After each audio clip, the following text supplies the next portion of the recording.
Hi, Gloria. Thank you so much for joining me. Welcome. Hi, Marlene. Thank you so much for inviting me. It's an honor to be here. The honor is all mine. It's wonderful to finally meet you in person.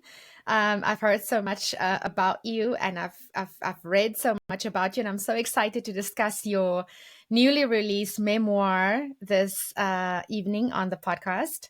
So it's going to be a good conversation. Yes, I know it's going to be a good conversation and also information and to share my story for people to feel better and transform their lives. hmm I just want to say congratulations on becoming a published author and for having the courage to share your story with the world and for being that beacon of hope for people who have experienced violent trauma in this world and for sharing that message of hope that tells others that it is possible to survive, that it's possible to live a healthy, happy, fulfilled life following violent trauma. So, congratulations. Thank you so much. It's been a complex journey, but it's a journey that I didn't have no choice to change it. So I have to went through the situation, and I'm so happy to be here like today, alive and wanted to live and happy to live.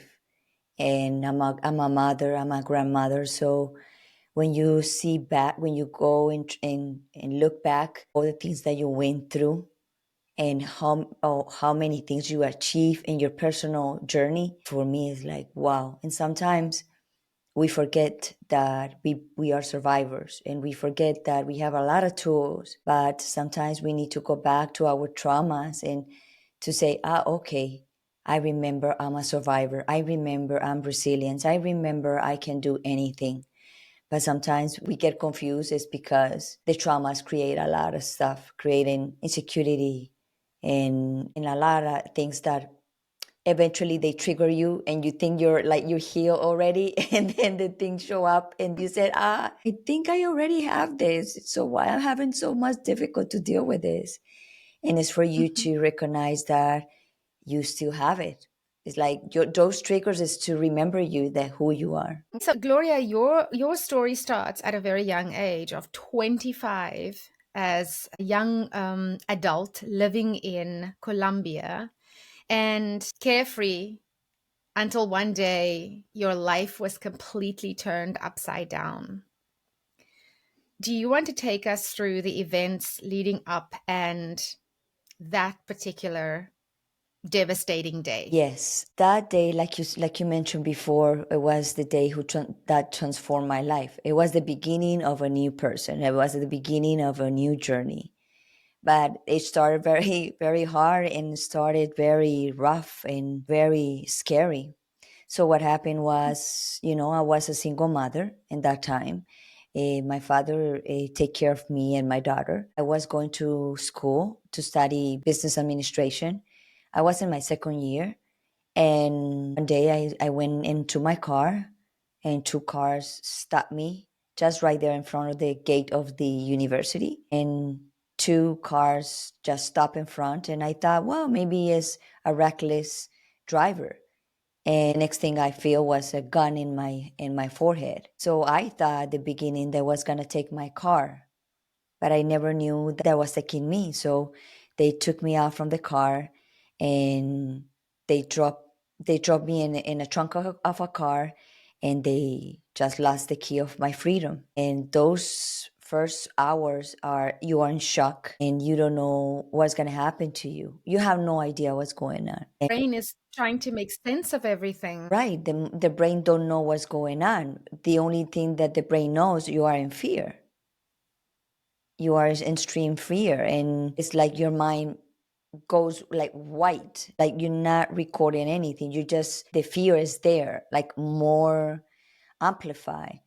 And yeah, hmm you get some glimpse of things that you can do, but it's so much the emotion on you that is like it's like taking away your energy to be able to think or to do or to escape or have an imagination what you can do if they open the trunk or whatever. People maybe can have that, but in my case, I couldn't. I was not trained to survive in that way because we are trained to Yeah, survive in other ways, but to survive in that correct. situation, never. So, Yeah, and the reality is that if you are going through a violent crime like that, it's not at all like we see in the movies. So even if you have this notion or idea of what you see in the movies, the real life crime does not work like that. no, at all. I also in that time we have cell phones. The cell phones that were like big and thick. The first cell phones, and my father got me a cell phone, and I always keep my cell phone in my body. And I got into the when they put me in the trunk of the car. I had my cell phone with me, but I couldn't dial.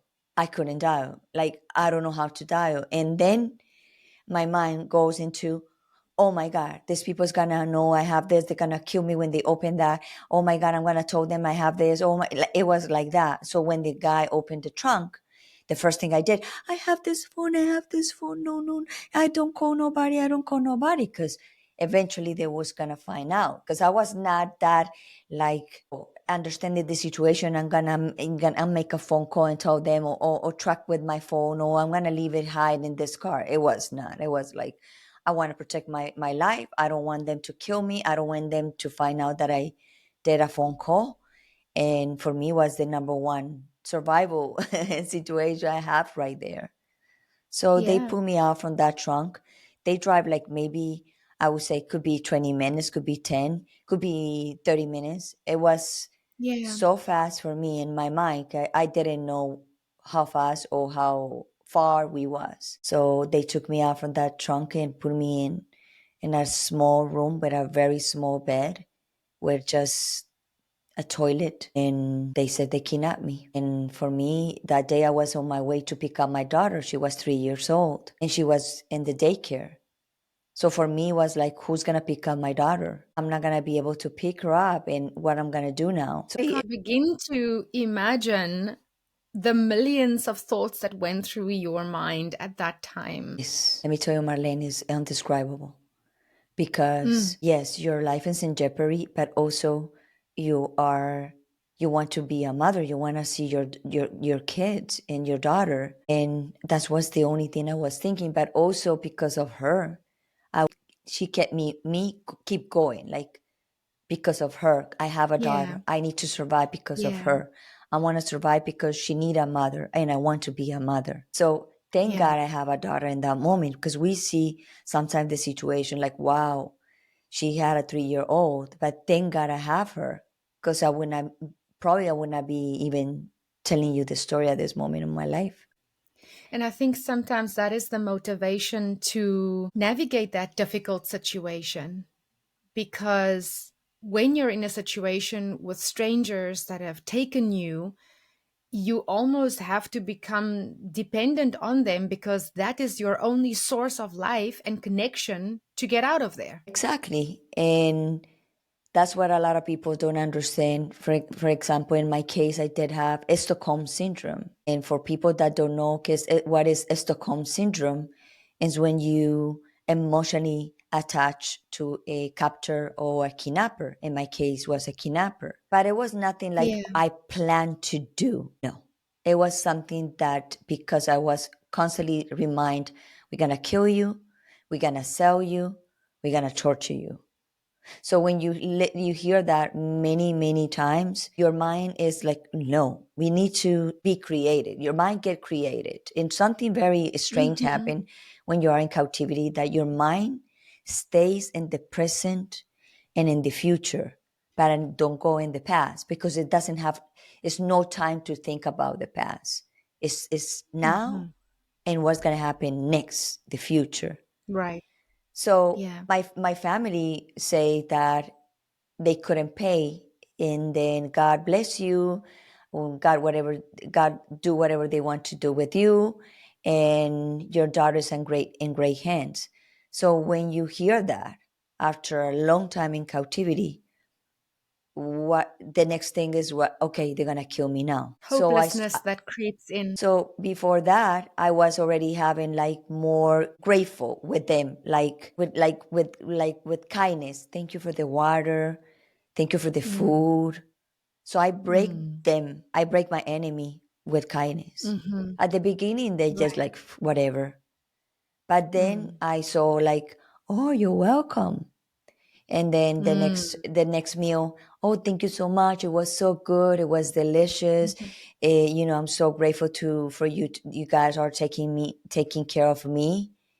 mhm, And believe it or not, they start, like being nicer to me. mhm, And when you are in captivity, in my case, that I never see their faces because they always was covered. So I mhm, only see the eyes, and the eyes is the window of the soul. And mhm, also, when you are in captivity, your five sense amplifies. So you smell more, you you start to learn about the way they move, the way they talk, the tone of the voice, if they was mad and not, who are more chill, who was more at ease. So I start to learn that because I was in mhm, survival mode. Because my goal was I want to get out alive from here, no matter what. mhm. So I Yeah. saw one of the guys was like my target. Okay, Okay. this is the guy who's gonna save my life. And why when I say And that? how Because long were you in captivity? How long were you in captivity? I was 90 days in the dark. 90 90, 3 months in that room. in that room. They changed me to another room because they feel that the police was very close. So that's why they had to move me to another location. But I see. when they had me in that room, it was small and smelly and hot. And when the guy said to me, "We need to move you because the area is very hot," hot means, there's a lot of police around. I said Yeah. to myself, "Oh, thank God they're gonna change me. Maybe the other room is bigger and more cleaner than this." So the little small things becomes like, wow, like, okay, they Mhm. gotta move me. Okay. Yeah. And when I got to the Yeah. other room, it was much better, but it Mm. doesn't mean I was happier. It was much better for the moment. And I was Yeah. kind of happier because it was fresh and they have more Mm. air. So it was like a good change for me in a very Yeah. an adversity moment. But Yeah. I start going back with the Stockholm syndrome. This guy was my target and I got depression, I got anxiety, and one day I have a severe depression. I couldn't even get up from the bed. This kidnapper came in and hugged me, and that where I feel like transfer of vital energy towards me. And right away I said, okay, this is the one. And I start working towards, seduction, because I would say that's the power that women have and men too. But Yeah. I said, okay, I'm gonna seduce this guy. Like, oh, thank you, more into him. Like, thank you for the water. Thank you for to be here with me the day I was bad. Can you come more often and we can sit down and talk more? And he got into that, and he said yes, and he started coming in, Mhm. coming in, coming in, and then I knew he was not gonna let me kill. He was not gonna let me sell or torture. So for Mhm. me to be able to talk about this today, I had to process this for 17 years because nobody knew about it because I feel guilty and shame because I was worried about what people's gonna say.